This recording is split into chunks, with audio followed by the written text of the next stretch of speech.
Tuhan, kemanakah lenyapnya asap yang kuhisap? Kemanakah perginya api setelah padam?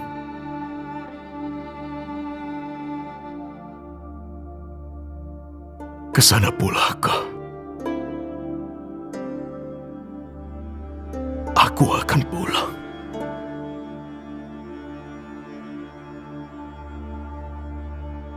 Tuhan, di setiap hembusan rokokku, aku bertasbih padamu. Apakah di surga nanti aku masih bisa ngudut dan ngopi?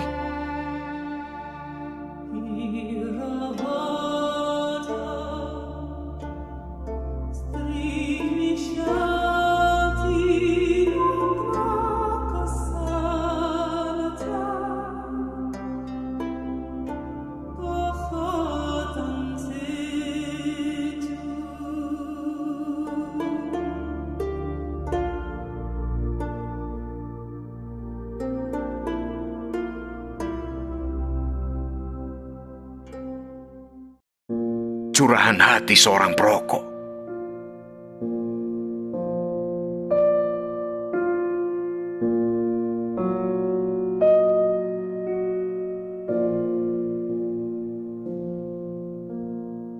Saya seorang perokok. Memang goblok. Tak sanggup berhenti. Candu sudah menguasai diri. Mendengar harga rokok akan dinaikkan, saya langsung gelisah, gemetaran. Kau tahu apa yang dilakukan perokok ketika gelisah?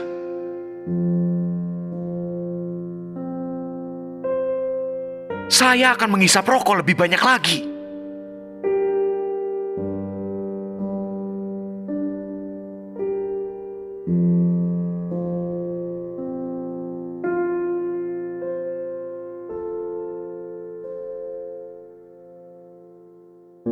Siapa yang tak mau berhenti? Siapa? Siapa yang suka giginya kuning? Siapa yang suka tiap hari batuk kering? Siapa yang suka angka 0 di rekening? Mulut saya bau. Baju saya bau. Celana saya berlubang kejatuhan latu.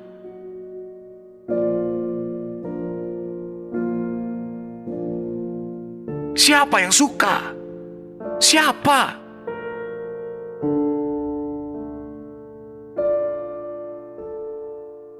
Kamu sok tahu bilang saya hobi.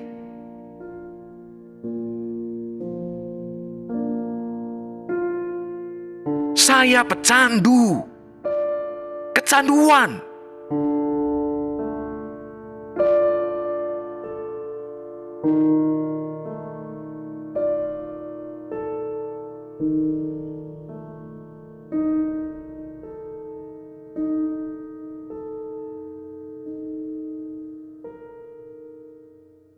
Bila ada warung yang jual obat berhenti merokok, saya beli.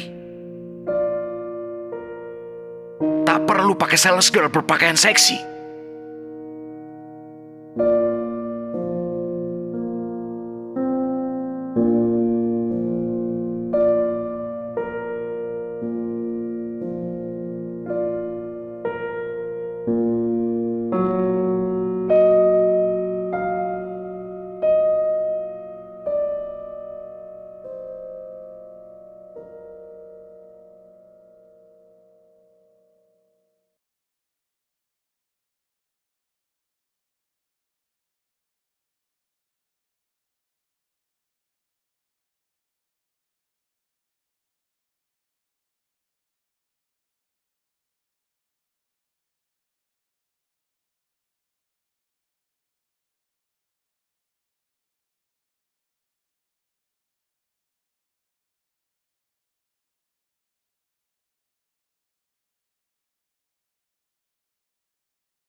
ia justru mengaku baru jadian dengan seseorang yang katanya lebih bisa memberi kepastian. Tentang mata bertemu mata, jemari bertemu jemari, bibir bertemu bibir, dan segala sesuatu yang mungkin bakal terjadi kemudian.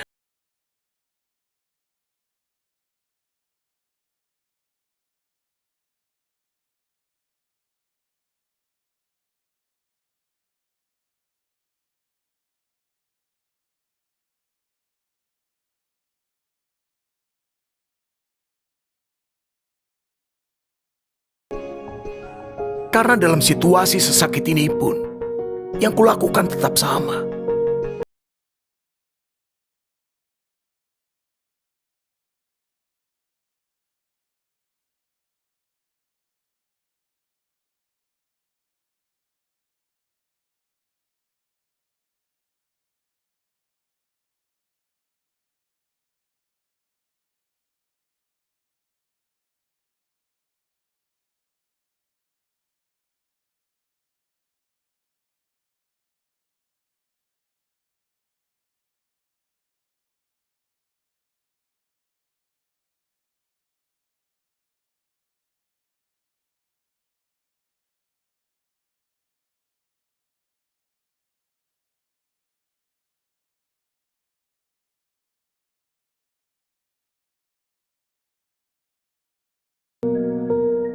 Aku hamil.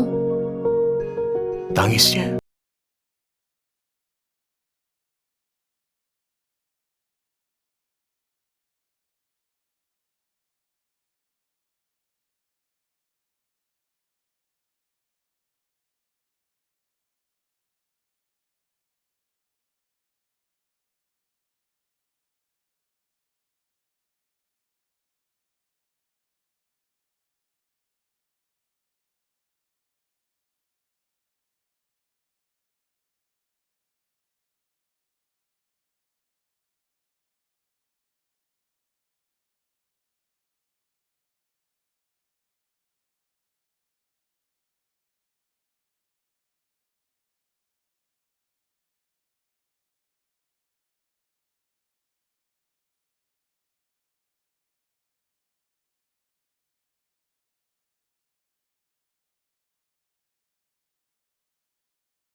Tunggulah sebentar.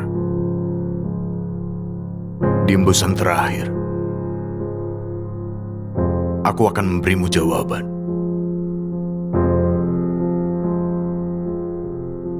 Atas pertanyaan yang memang hanya bisa dipecahkan dengan pikiran tenang. Ucapku.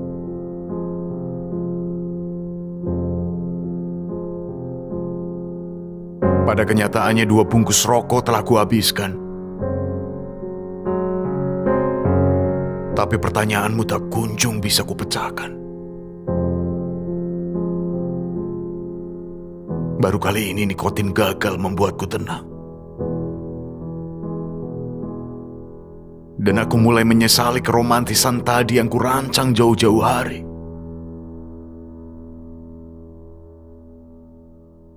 Berlutut di hadapanmu.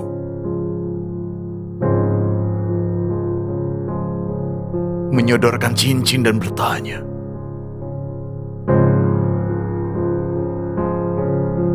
maukah kau jadi istriku?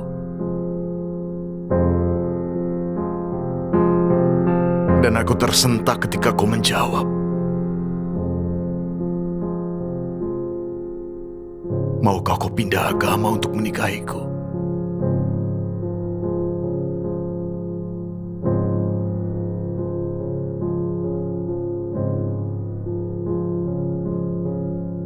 Aku masih berpikir.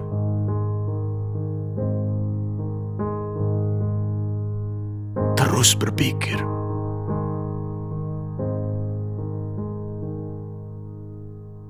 Bagaimana bisa dua orang yang sama sekali tak alim, sama-sama tak pernah ibadah, dan selalu bermaksiat sepanjang pacaran, kini diperhadapkan pada masalah perbedaan keyakinan?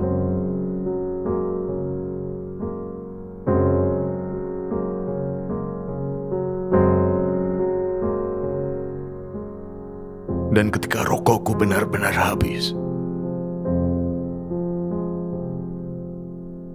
aku akhirnya tersadar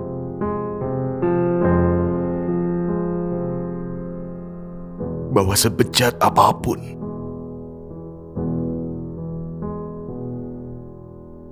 selama kita bukan ateis,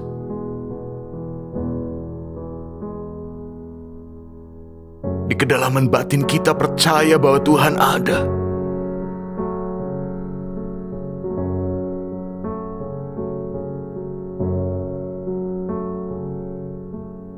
Dan sebagaimanapun kita menyebut Tuhan kita sama, kita akan fanatik pada satu sistem kepercayaan saja. Maukah kau pindah agama untuk menikahiku? Sekali lagi kau bertanya.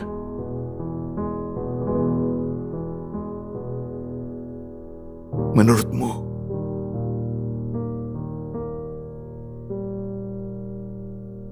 aku harus menjawab apa?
Pada akhirnya, yang kita butuhkan bukan filosofi, tapi rasa yang kita mengerti. Karena filosofi seringkali hanya sekedar narasi pedagang kopi yang merayu kita untuk membelinya dengan harga tinggi. Bahwa manisnya semanis harapan, bahwa pahitnya sepahit kenyataan. Tapi ujung-ujungnya ya jualan. Karena jika tidak, untuk apa tiap malam kita seduh lagi kopi sasetan dari warung Kong Ramli? Ya karena kopi murah ini punya rasa yang kita mengerti. Mengerti bahwa bibir cangkir sebelah kiri bekas bibirmu, maka sebelah kanan adalah bagianku. Kemudian sepanjang malam kita berbincang tentang segala hal, sampai kau terlelap di kursi malasmu. Tapi kini, tinggal aku sendiri di tepian pagi, mengamati ayam jantan yang tak pernah berkokok lagi.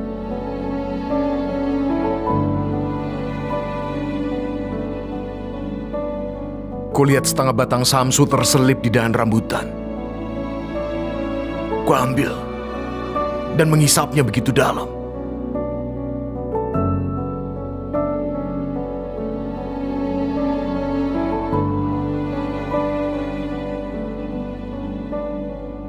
Sudah malas kukuruyuk ya kau, Yam? Sama. Aku juga. Nampaknya sudah tak ada yang perlu kita bangunkan.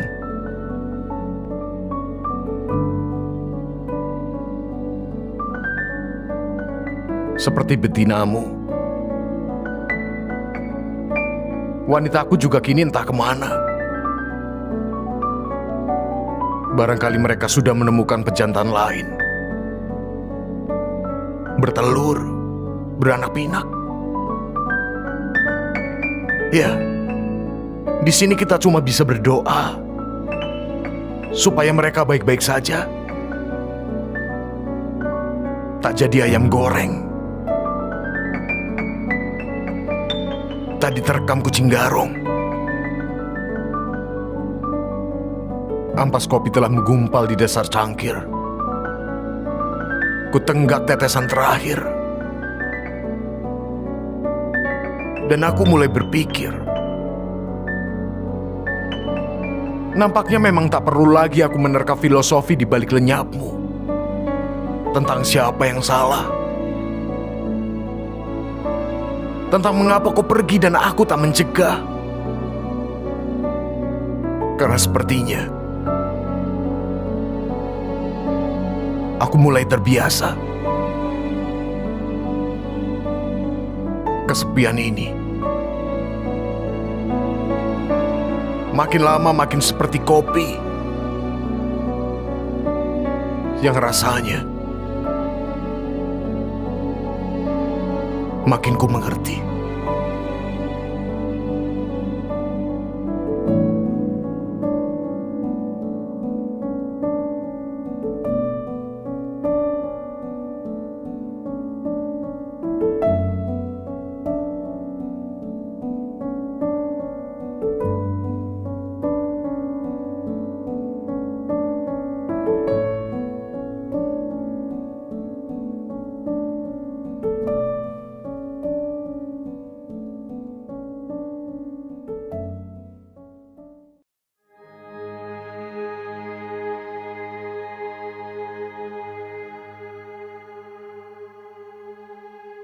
Di ambang batas perpisahan ini, keikhlasanku melepaskanmu harus sama besarnya dengan perjuanganku mempertahankanmu. Agar kamu tahu bahwa kamu pernah istimewa. Meski pada akhirnya kamu menghancurkan setengah perjalanan kita dengan dusta. Malam itu,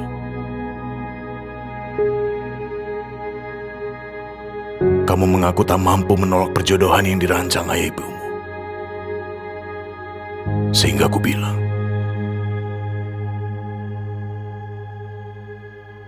kali ini aku akan mengalah.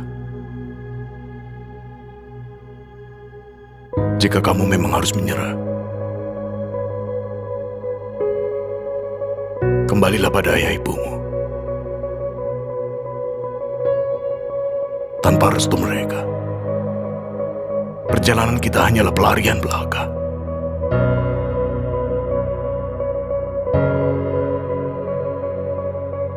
Tapi pada akhirnya aku tahu bahwa pertunanganmu dengannya adalah rancanganmu sendiri. Bahwa ayah ibumu tak pernah benar-benar membenciku. Bahwa lelaki yang akan menikahimu adalah sahabatku. Di ambang batas perpisahan ini, keikhlasanku melepaskanmu harus sama besarnya dengan perjuanganku mempertahankanmu. Supaya kamu tahu bahwa kamu tetap istimewa. Bahagialah kau dengannya. Aku lelaki. Aku akan terbiasa dengan luka ini. Karena bagiku, pisah hanya seperti rokok yang patah. Akan tetap kunikmati bagian yang masih bisa kuhisap hembuskan.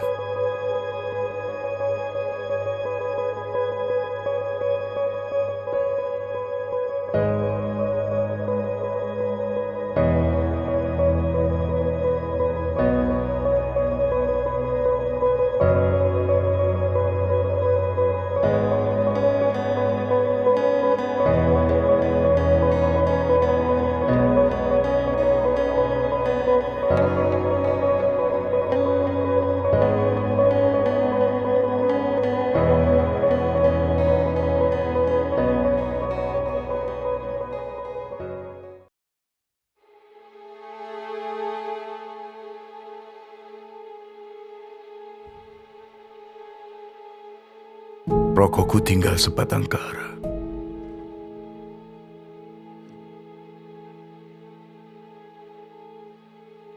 Kupertapakan ia di sela telinga.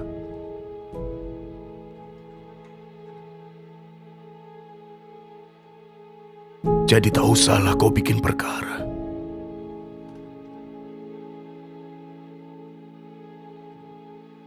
Sebab aku hanya ingin menghisapnya ketika menghadapi hal-hal yang penting saja. Bukankah sudah kubilang bahwa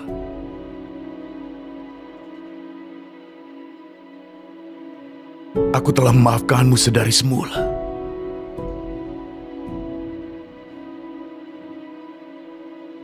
Dan perihal status kita yang kini berteman saja, toh sudah lebih dari cukup ketimbang kau kulupa.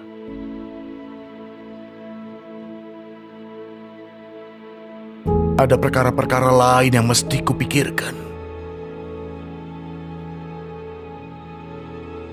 Supaya saja aku tak melulu tentangmu, mantan. Ada ukti cantik yang baru saja kuajak kenalan. Aku ingin menulis tentang masa depan. Bukan lagi tentangmu.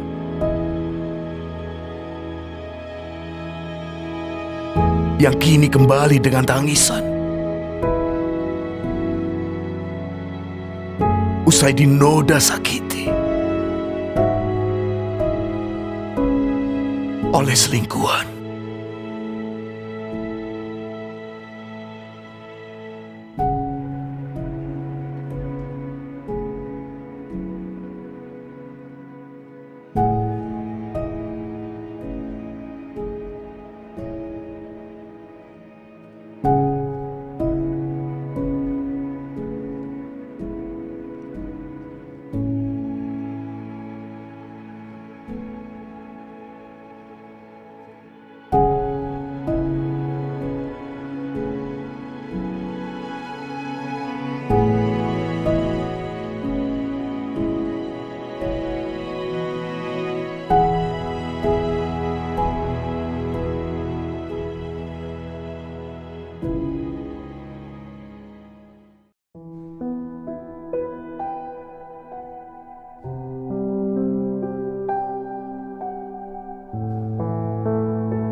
Sore ini kembali aku melinting tembakau. Sebuah penghematan yang berbonus nostalgia. Tentang sebuah masa selagi sehari-hari berbahasa Jawa, berperilaku Jawa, berkreativitas Jawa. Salah satunya, gatuk-gatuk kayak kata.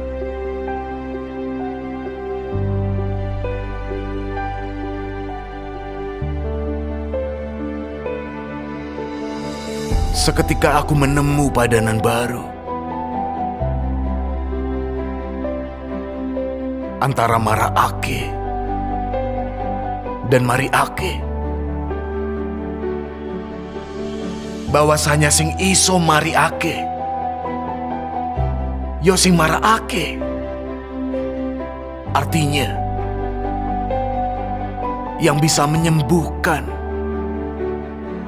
adalah yang menyebabkan. Semacam bisa ular yang harus disembuhkan oleh bisa ular itu sendiri.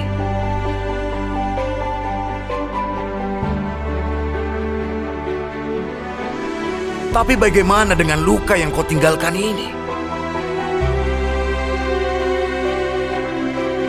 Lihat, ia semakin lebar dan merambat.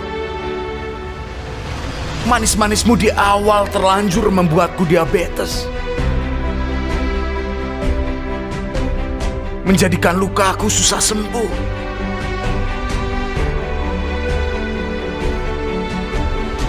Membikin rindu dan dendamku sering kambuh.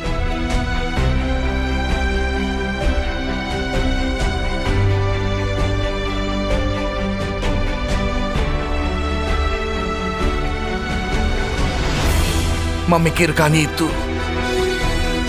aku kembali melinting tembakau.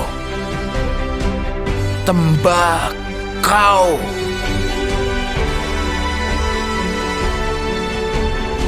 Brengsek. Dalam merokok pun, aku harus berurusan dengan kau.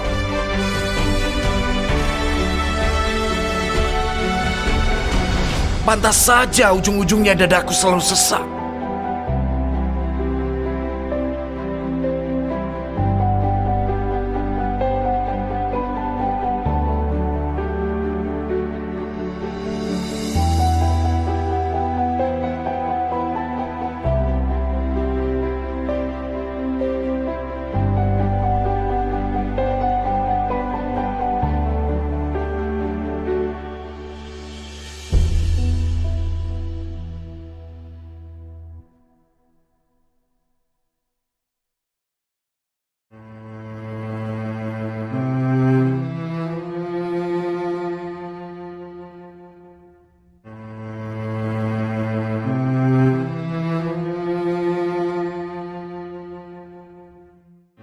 Segelas penuh jarum, garpit dan samsu.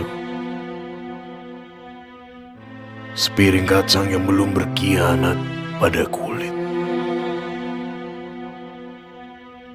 Dan secangkir kopi yang mulai akrab dengan dingin. Semuanya tak ingin ku sentuh.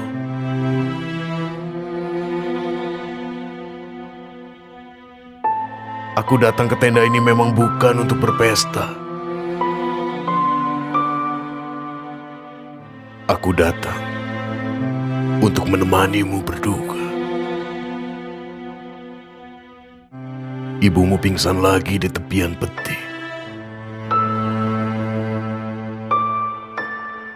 Dan sang pemuka agama terus menggemakan sabda ilahi. Ku tinggal sebentar ya, Bang. Ucapmu. Kulihat dari kejauhan kau membopong ibumu ke kamar. Kau memberinya minum dan membisikkan sesuatu. Kemudian kembali duduk di sebelahku.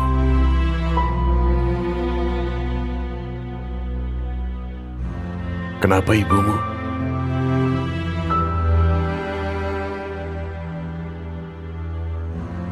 Dia hanya meluapkan cinta dengan cara sepatutnya, Bang.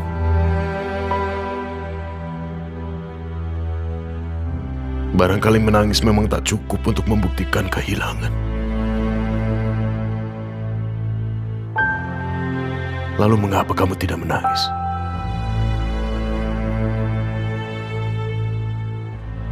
Abang tahu,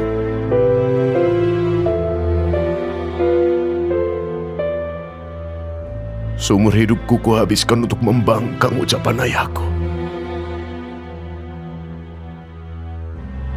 Di ujung nafasnya, ia sempat berpesan, "Jangan menangis."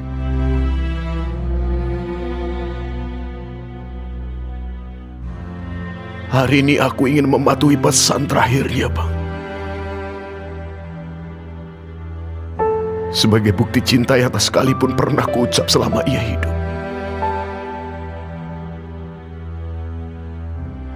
Kau kembali membopok ibumu keluar kamar. Dan peti akhirnya ditutup. Ku ambil sebatang samsu.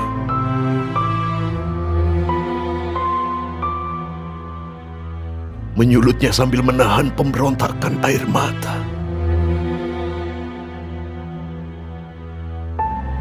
Dengan gemetar ku ambil ponsel di sakuku. Dan menelpon seorang yang paling ku benci sepanjang hidupku. "Bapak, apa kabar?" "Nah, itu kamu." "Besok saya pulang, Pak."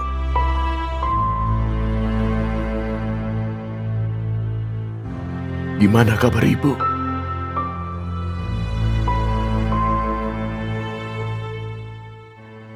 "Ibumu sudah tidak ada, Nak."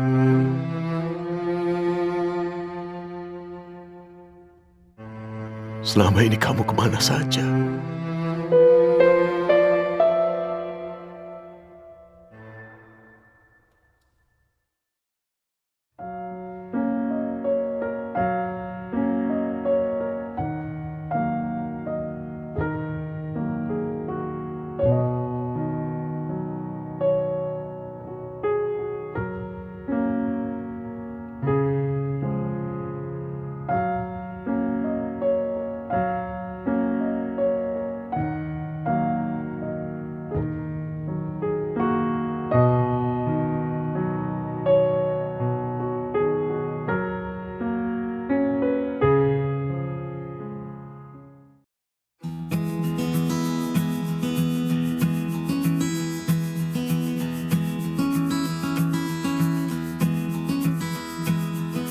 Duduk di bangku taman, kusulut rokok yang tinggal sebatang. Lelaki di sebelahku tiba-tiba berkata di balik korannya, seolah-olah membacakan berita. Rokok itu berbahaya, bisa menyebabkan kanker, mandul, susah ngaceng, dan parahnya bisa bikin cepat modar. Tanpa ia sadari, wajahku telah ada di samping mukanya, ikutan membaca berita. Ketika menengok, ia terkaget. Ngapain kamu di sini? Jauh-jauh sana. Dasar perokok. Mambu, umpatnya. Aku menjauh sambil menjawab dengan santai. Brur, orang yang dengan sombong mengaku sebagai bukan perokok, sesungguhnya ia kurang pengetahuan. Karena pada dasarnya, suka tidak suka, semua orang adalah perokok. Bedanya, ada yang perokok aktif sepertiku, dan ada yang perokok pasif sepertimu. Sekarang kutanya, mana yang lebih berbahaya menurut koranmu? Perokok pasif toh? Kamu tahu kenapa? Karena kamu pasif. sialan. Pergi kamu dari sini.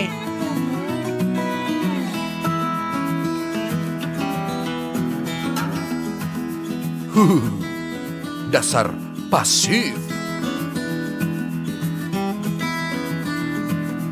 Biarin pasif daripada aktif. Tapi cuma diri doang, dibalas juga enggak.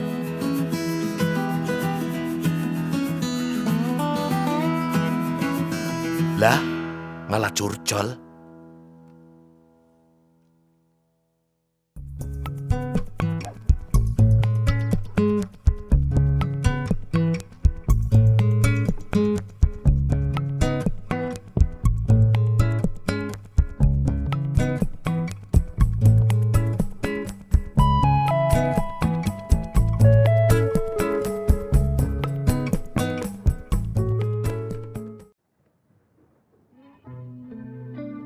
Rokok dan kamu.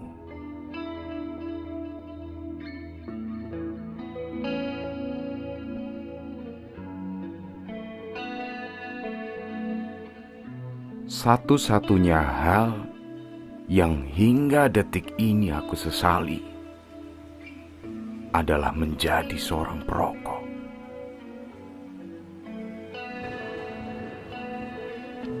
Bayangkan, demi membuat puisi cinta yang tidak bagus-bagus amat itu saja,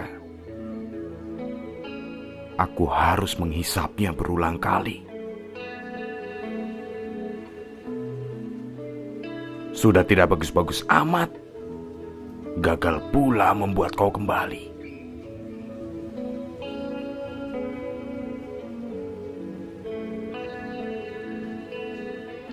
Maka jangan pernah tanyakan lagi mengapa aku masih merokok. Apa faedahnya? Apa untungnya? Karena memang tidak ada. Jangan pula kau tanyakan lagi mengapa aku masih mencintaimu. Apa faedahnya? Apa untungnya? Karena memang tidak ada.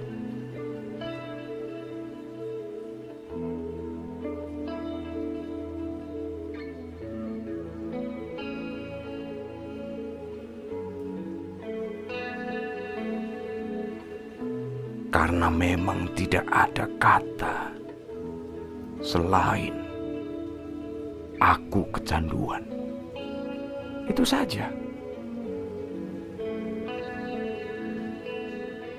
Dan entah rokok atau kamu yang akhirnya membunuhku.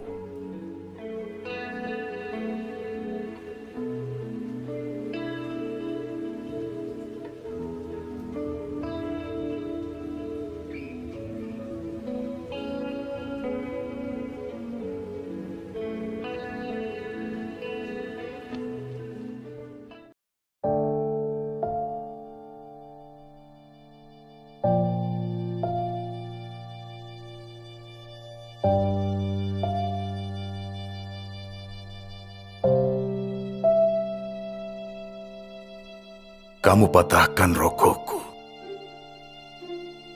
menginjaknya, dan mengancamku. Kalau Mas masih merokok, lebih baik kita putus. Rokok itu nggak baik buat Kamu kesehatan, terus Mas. meracau dengan Bisa bikin sangat kamu cepat liar. mati. Ocehanmu melesat, dan tak sanggup lagi ku dengar.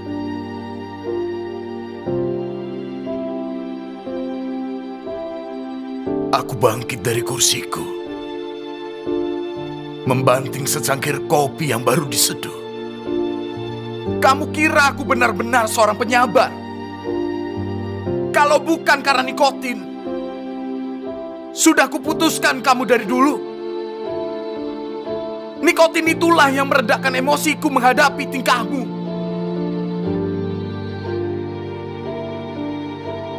Kamu sebenarnya memang ingin putus, kan? Tak usah bawa-bawa rokokku sebagai alasan. Ini bukan soal rokok. Ini soal kamu. Mas, dengerin aku dulu. Aku bisa jelasin semua. Bertahun kemudian, setelah aku benar-benar menjadi seorang penyabar, aku penuhi undangan pernikahanmu tanpa gemetar.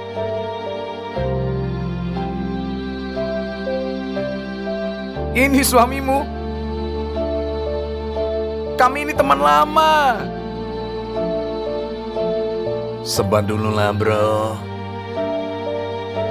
Sebat. Lagi jadi pengantin malah sebat. Tadi sangka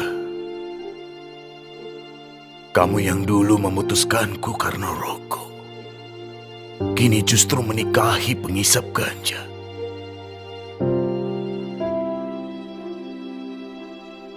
Pantas saja menghadapi tingkahmu, dia bisa tetap slow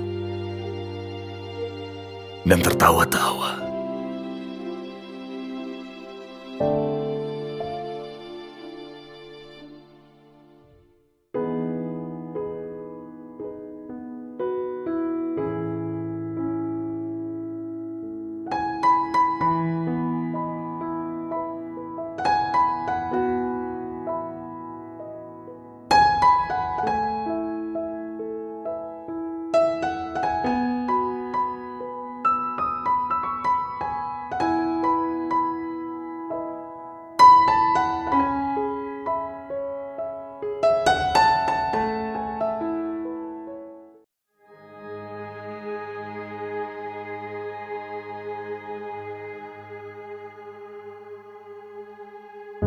Sembilan 19 batang telah kuhabiskan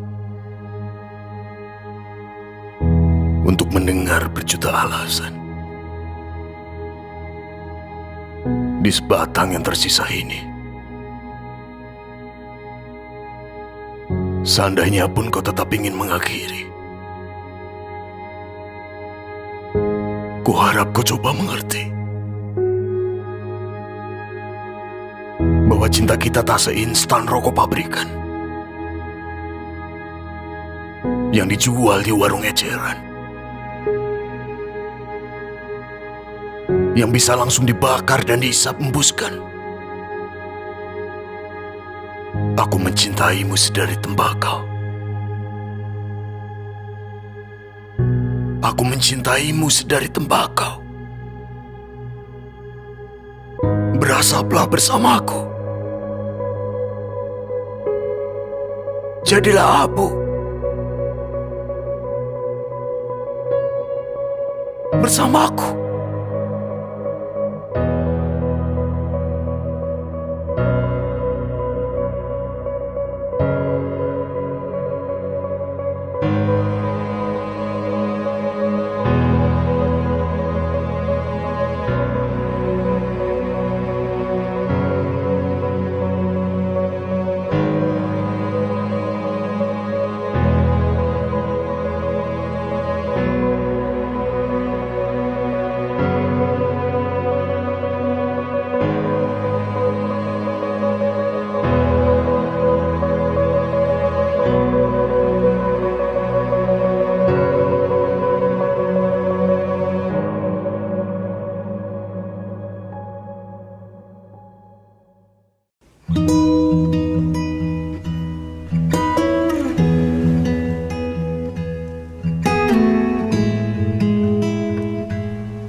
Dari sebatang rokok yang teramat kau benci, aku belajar mengikhlaskanmu jauh sebelum kau mengakhiri. Bahwa sebanyak apapun asap yang kuhisap, sebanyak itu pula yang harus kuembus dan lenyap. Puntung-puntung yang telah memenuhi asbak akhirnya harus kempas jua ke dalam lupa. Karena hakikatnya asbak hanyalah persinggahan sementara. Namun dari sebatang rokok ini pula ku peroleh kesadaran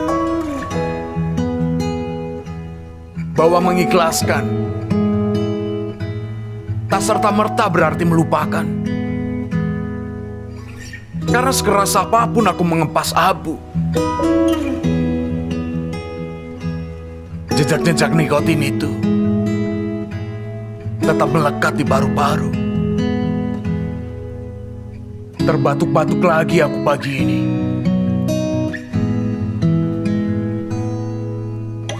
Dinginnya malam membuatku alergi. Segera aku seduh secangkir kopi.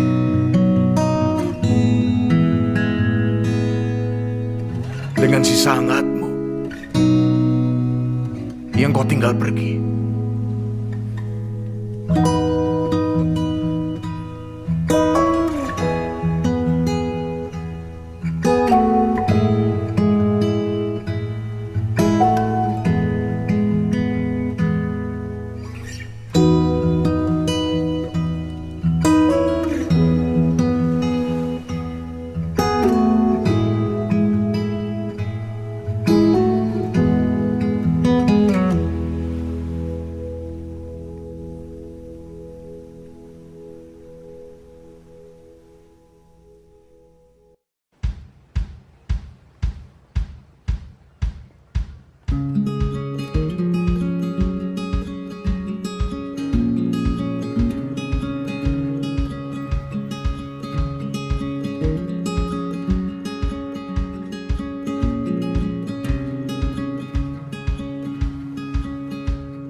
Banyak ketidakadilan di dunia ini.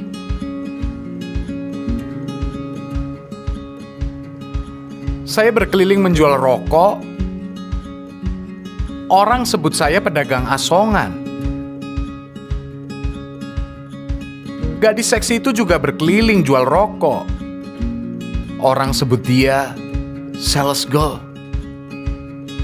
Sekali-sekali saya juga ingin disebut salesman. Ya, biar lebih keren. Supaya nanti kalau gadis seksi itu jadi pacar saya, dia tidak malu-malu amat ketika ditanya apa profesi pacarnya.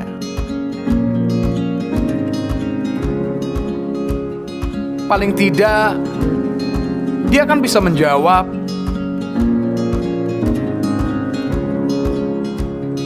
pacarku salesman. Salesman rokok eceran, tisu, dan permen.